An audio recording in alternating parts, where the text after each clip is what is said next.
Must win, but kind of look at must wins a little different. Must wins are like if you lose, you're done. So at the end of the day, we treat it as a must win for sure to get back on track. And we got this mini bye and then get back to work on Monday, Tuesday, whichever day Cal want to have a bonus practice. Now back to Steiny and Guru on 95.7 The Game. All right, that's Deebo Samuel talking about last night. 888-957-9570. How do you describe last night's win? I got Evan with ugly. I got Goo with grimy. Yeah. And apparently I'm the pessimist, but I'm the guy who said, pretty complete. Pretty complete. Yay. We didn't turn the ball over, and I say we when we win. Look at you. We forced 3 turnovers. We ran for over 200. We threw for over 250. I just showed you that video. Who else is a Deebo fan? James Harden was at the game waiting at him as they came off the field. Deebo dropped to his knees and signed his jersey and gave it to Harden. And, of course, we tried to look to see, why is he in Seattle? Portland's Clippers are at home. So we don't know. I'm not an assistant player. I am assistant. Yeah. Let me borrow from you about James Harden. I like Take a playoff. What do you mean? You have no business being at that game. You've got a game tonight in L.A. against the Blazers. Stop it, Steiny. Seriously. It's called an airplane. 2-hour flight, hour and a half. I love when players from other sports show love. That's who I am at heart. Here's what I want to know. Give me those prize picks numbers on his game tonight. Oh, boy. Give me some of those props. I want the under on them all. Dude, you're just, man. Steiny, do you always see the glass half empty? You were born that way. You got the wrong guy today. I'm not the guy nitpicking this crap. They won by 12 points. This is a 3-3 football team. We're in first. What did you make of Bosa, Steiny? We got to give him some love. Oh, yeah, you called him out and he responded. Nobody called. We just... Oh, you and Bonte called him out, and he just had a dose of whoop-ass for you. Why you bring B in it? Guys, you guys have been... Shasky's... We all just want to see more. The plus button so do on the calculator. From my co-host. But you know what? I don't go around ripping you to everybody. My back is hurting from carrying you yesterday. Renee in San Jose. Hey. By the way, congrats to Macklin celebrating. They lost. Who cares? He had a goal and an assist. I could care less about the team. You are becoming I've got a favorite player. Go to my girl, Renee. Hey, Renee. What's going on? Hey. It's a guy. Good morning. Good morning, man. Renee calls a fair amount. Hey, what up, Renee? What up, Nate? Thank you, 650. That win was great. Yes. That was. And I'm going to say this right now is that actually the team that we have now is as talented as the Montana Air team. Oh. But they just can't get it together at every game. If they get both the defense and the offense rolling, nobody can beat them, not even KC. But, that's what they're going to do at KC. And they're going to win because they both offense and defense will get on the ball and get on them. The only thing that I suggest is that they don't get emotional because KC has won a lot of games because they get penalties on us because we do penalties at the wrong time. And, I've seen all the games, and that's how KC gets third down, first down, because of a penalty, which they shouldn't have gotten. And that's what we got to do. We just got to go in there with a mindset, hey, this is our Super Bowl revenge. Yeah. No doubt about Appreciate it, Renee. But, Snotty, I would tell him that 88 Niner team with Randy Cross, all the studs on that offensive line, Haley, Joe Montana, Roger Craig. What about him? Jesse Sapola. I don't think this team is as talented as that one. Well, that's what I'm saying. He said ever. We'll see. Steve Wallace. What else did that team have? That team is bad, man. You do that all the time. You compare Purdy to Montana? What's wrong with comparing this team to the 88 team? Sometimes all you can do is laugh. Purdy was on his game, man. He needed that one, a bounce back. 3 tugs, no picks. No throws. I don't even remember an no throw. I had one. Give it to me. Because that laser... I want to say it was down near the goal line. Down in there. We threw it. There were 2 guys. Looked like they might get it, but they didn't. Would you consider the Deebo Samuel touchdown You know, See, now throw. what did the safety do wrong there, Evan? Let me ask you that question on there. Well, he just kind of lobbed it up. Debo grabbed it. Can I be honest with you on that kind of play? That one looked to me like he's throwing it and saying, Debo, go get it. Yeah. Des Bryant. That was his career. Right. 50-50 balls. Yeah, that's what I was thinking. It was like it a 50-50 ball. Explosive? You know, Evan, you see, this is what this kid holds on to. I got a nugget on the explosive, too. Okay. Go ahead. The Niners are tied with the Green Bay Packers with 20 receptions or more of 20-plus yards. So Evan was right. When we say, are they explosive, they are. They're tied with the Packers, 20-plus receptions of 20 yards or more. How many more than 30? I don't know that. I just know they're bogging down in the red zone. Right. So you've determined in your mind a 20-yard play is explosive. Well, I consider it a 30-yard play. Right. That's an explosive. Do they lead in 30s? We don't know that. But you should know that if that's your metric. They're not. I use the eye test. Mm-hmm. And this team's... You don't use my stuff because I love the eye test. Now you're stealing it. But anyway, ready to go. 20. Hey, you were last night, and Harden wanted your jersey. I'm Debo, man. Not going to fit. That's a 4. What do you do with that? Wow, man. That's a 4. That is. I like that. 510 Goo, this one's for you. How about Goo starts talking about our $30 million decoy? I don't do that type of radio, or I'm not that type guy. That's the only kind you do. Steiny, stop. In wins, where they were hemorrhaging, they needed this win. But I'm telling you, I'll be in the caddy talking to myself worried? Damn, Brandon. Why didn't he catch 7 balls? No, 2 for 37 on 4 targets. Let me do this for the 8 millionth time this season. It's a reality, man. I'm going to do something Are again. you not getting open? I don't know. Oh, my God. Have you learned anything about the Niners offense? They spread the ball around. All right, then there's nothing to see here. Thinking one guy's going to get 14 targets. I just saw a guy in one half get 115 yards last week. How about that? Oh, my gosh. How about that? How about these numbers? Yeah. Where the heck are they? There they go. Give it to him. I will. DK had 11 targets. Receiving. Debo, 5 targets. Kittle, 6. Ayuk, 4. Jennings, 5. Juszczyk, 4. You see a pattern? They don't like to go Samuel, 12. Kittle, 3. Ayuk, 4. They like to spread. Spread it out. Spread it out. I understand that. And you're the same guy. If this were Tuesday of next week, you'd be like, why did they pay him $30 million for that? Well, that's a mistake. I owned up to that. I'll give you that. I believe that was a mistake. You have echoed that. I will give you that. Yeah. You've been consistent there. I'm not there because they're telling you, because the money is the most important investment, that whatever he's bringing to the table outside of numbers is that valuable, Steiny, that they need him. That's what that tells me. What if I told you that I just looked at the clock and I thought it was a little later than it actually was? And you know what who I blame it on a little bit? A little bit. Evan? No, the audience. What happened? I thought they'd carry us through a little more today. No, there's a lot of them out there. You calling them front runners? I would never do that. Well, J-Dog in Boston's a front runner.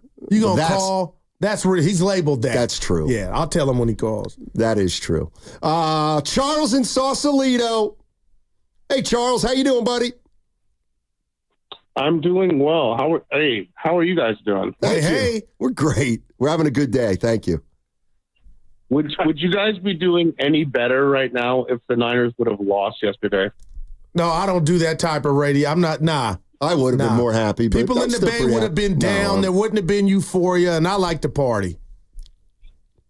That I appreciate that. I can't account for the special teams deficiencies of this particular team. Obviously, they are large and they are manifesting themselves, and they hurt us. But I will speak to this: the red zone, which has been a very difficult thing for us, obviously post McCaffrey. And I've been calling for this, for weeks. We got it a little bit last night. Just go to Kittle. Throw fades to Kittle. Like Calvin Johnson used to be the taller, stronger guy in the end zone. Throw the fade to Calvin Johnson where only he can catch it. Throw the fade to Kittle where only he can catch it. And they're not even throwing fades to him, but it's like, why not when you're in the low red zone, 8-yard line, just like let Kittle leak out and like run. He gets one-on-one coverage out to the corner. If he doesn't catch it, okay, but he probably will. He might. Well, I'll tell you this. To that point, George Kittle leads the NFL tight ends in red zone blocking efficiency. He's got 8 receptions, Steiny, 5 touchdowns. Kind of flies in the face of you saying they don't use him. He's down ahead there. of Tucker Croft. Who? Tucker Croft. Oh, he's having a good year. Yeah. It's Tucker Kraft. See, that's why I need to. Is it really? KR. Boy, it looks like a O. Looks like a A. They can sometimes look that way. It's okay. Yeah, he's on the Packers. Anyway, Tucker Croft doesn't lead the league. Kittle's got more touchdown receivers. I need to go get him. I'm going to head on out, y'all. Where are you heading out to? Get some eye glasses. Let's go. What?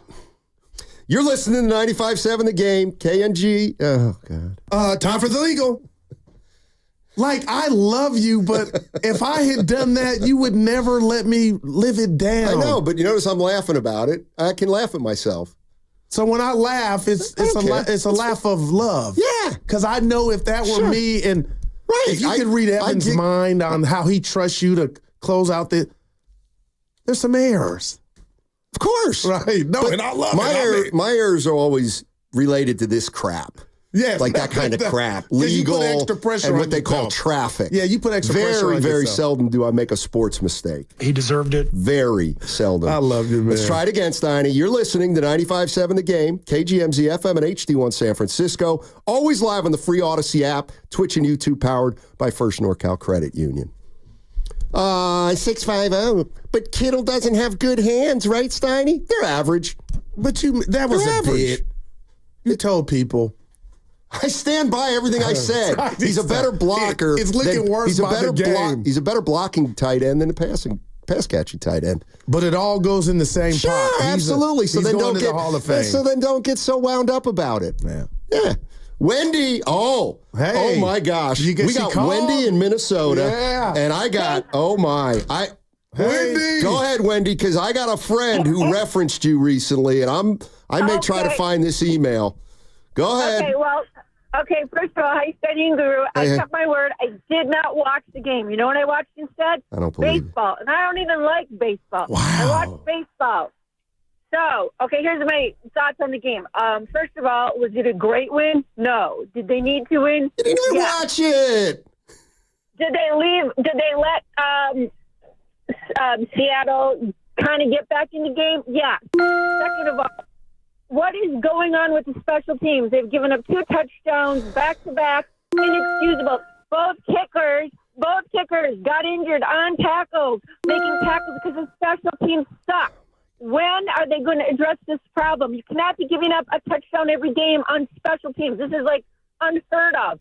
And obviously Kyle is not going to do anything about it because he should have done something about it the first time it happened. I do agree with Guru about Ayuk needs to get more than 4 catches. I get that they spread the ball around everybody. You just paid him $30 million. He needs to be in the game a hell of a lot more. You don't pay somebody $30 million for 4 catches. They could have used the $30 million for other positions. Like, how about the offensive line? Might have been a good idea. 49ers 36. Yeah. Seattle 24. Almost. Yeah. Come on, Wendy. Yeah. Wendy, you gonna... I didn't want to tell her. I don't like her not My guy watching Harry, the game. What'd he say? She called last week and said, I'm not watching anymore because I don't think they're a good team. Harry's been echoing the same sentiments, and he said, why didn't you tell Wendy what you tell me, that they're going to be good? You just let Wendy say the same things I do, but you don't contradict her. Watch the game again. And Wendy, he had 4 targets, Ayuk. He had 2 catches. Yeah. He got open 4 times. No, I'm not saying anything. It was a great, complete team win. I thought you said it was grimy. Yeah, well, See? It ain't got to be that for the rest of the show. There are other words in the English language, man. My point being is you should feel euphoria right now, headed in till you got the extra rest and you got Kansas City at home, man. And you hope everybody heals up. How about that? Because guys keep dropping, but the next man up mentality. Seahawks banged up, too, last night. Very. 20 rushes for 52 yards. Kenneth Walker, he couldn't do anything. This is Kyle talking about red zone, Kittle, action, 2 scores. The first one was awesome. That was a long third down. We're obviously struggling in the red zone to make a big play like that. I think it was 3rd and goal from, I want to say, the 10, but that was huge. It was a dime right in the corner. It was a hell of a route and catch by George. And then I thought the second one was just as impressive. Caught a lookie to BA, played a coverage where 2 people were on him, and he went across the board and had a hell of a throw to George. Yeah, that's how I saw it. Everything. That was a great throw. The second one was a great throw, too. Purdy was good last night, no doubt about it. And he said he tried to keep it simple and kind of looked like that. I thought he played a little differently than the game against Arizona. The Cardinals. Yeah, a little bit different. They had the ball with that 6-point lead, and I was like, okay, they got to do something here, Steiny, to kind of, do something with the momentum. And Seattle got him to punt. And I was like, oh, boy. But I was listening to the guys this morning, Steiny, and we have not mentioned his name, Wisnowski. 3 punts inside the 10-yard line. So you got to give him credit, too. Sure. This is Brock Purdy being proud of his team. Listen to this. Just listen to this, because I got something to add at the end. Every opportunity we step out on the field, man, we want to do that. We want to get better and prove to ourselves that, we're going to play at the standard that we need to play at and that we're capable of playing at. And so tonight was another opportunity. It was a Thursday night game and a great team in the Seahawks, great environment. And so for us to come out and just do our job, do it well, and be efficient, I thought for all of us it was, like I said, the right step in the right direction. And so there's stuff that we can still get better at, but more than anything, I'm proud of just how we all stuck together, man, as a unit. And when guys got banged up or went down, the next guy came in and did their job really well. So that's a good sign for all of us, and we just got to continue to walk this road together. That's the 49ers quarterback and leader, Brock Purdy. And leader. He has really... You start thinking about him from where he came from to now. Pretty impressive. This is his team. And, that's one thing that's happened to me the last... He's the guy. He's the guy, and everybody knows it. What do you think about that? Real quick, we have a couple of injury updates from Kyle Shanahan. Oh, no. Malik Mustafa, low ankle sprain, day-to-day. Matthew Wright, his shoulder was dislocated, but went back in. They'll see how it goes. Not sure if he's going to play next week. They're awaiting MRI results. Jordan Mason officially has a shoulder AC sprain. He's day-to-day. Ricky Pearsall planning on opening his practice window this week. And Charvarius Ward, he's also day-to-day with his knee. Did not play last night, was a late scratch. And finally, Christian McCaffrey.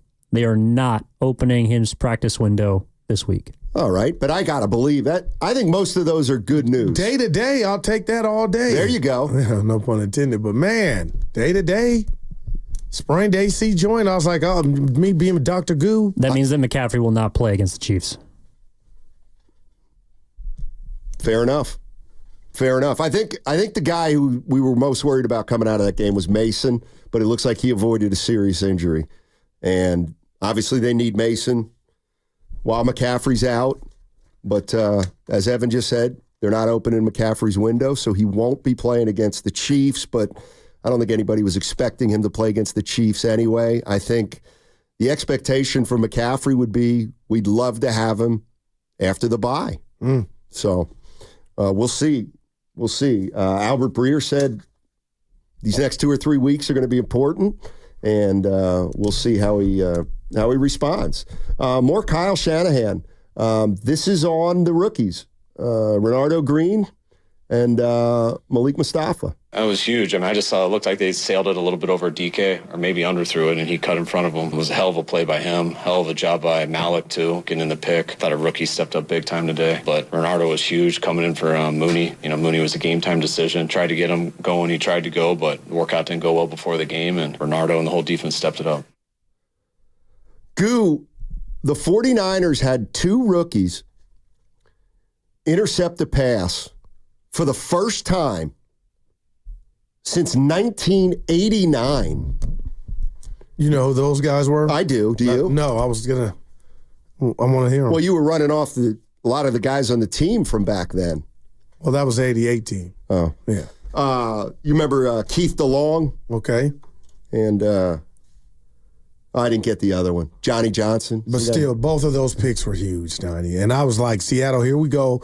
Sending a message early, going down. Mustafa gets the pick. But the late one is when that money time, and Green made a great play.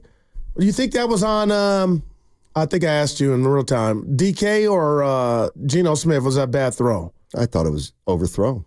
No, the last one where Green stepped in front. It's kind of underthrown, right? Remember where Green stepped in front on the last one? I thought it was a bad throw. Yeah. He saw it. He said he saw it the whole way. Kyle said it was kind of underthrown if you heard him on that one. Oh, now Kyle's critiquing the opposing quarterbacks. No, he's just telling you about the play, how he saw it. But a beautiful thing about the rookies, man. Shanahan on the team win. You know that we're sick about those 2 losses that we had, and talk about some losses are harder than others. And when you feel like you had those won, especially division games, and that's made us sick about it. And, we've gone on a stretch here the last 2 years where we've won a lot of games in a row, and a lot of the fourth quarters and some of those win streaks these last 2 years haven't been that tight. And guys have been able to relax a little bit and stuff. And we've been talking about how these 2 losses are a reminder on how the NFL works. And I think we got a little spoiled in that way of just human nature of sometimes feeling too relaxed, and you can never feel too relaxed. I thought we played real well in the second half, but that doesn't mean it's easy to win. I mean, that's how it works. We played well. They played well. They came back and made some plays, which made it tighter, and I was glad that our guys could fight through that, realize that games are really never over where you can just sit and chill in the fourth quarter. You got to go beginning to the end, and got that experience today. Kyle Shanahan talking about the win and how they talked about the 2 tough losses where they blew leads. And he talked about something that I think is, I don't want to put this. I don't think we account for it. We think these guys are robots sometimes. But he talked about human nature. And I think he was right on the money. I think this team is starting to figure out how important the games are. They're getting more and more important. And I think the loss, obviously, to the Cardinals was a wake-up call. And now they're 3-3. And they hope to right the ship. But I absolutely, I don't know what you want to call it. You want to call it a hangover? You want to call it a realization that the season's going to be very long and you got a long, long way to go? But I think there is, I absolutely believe human nature is a big part of sports, and I don't think the 49ers have been at the top of their game for whatever reason.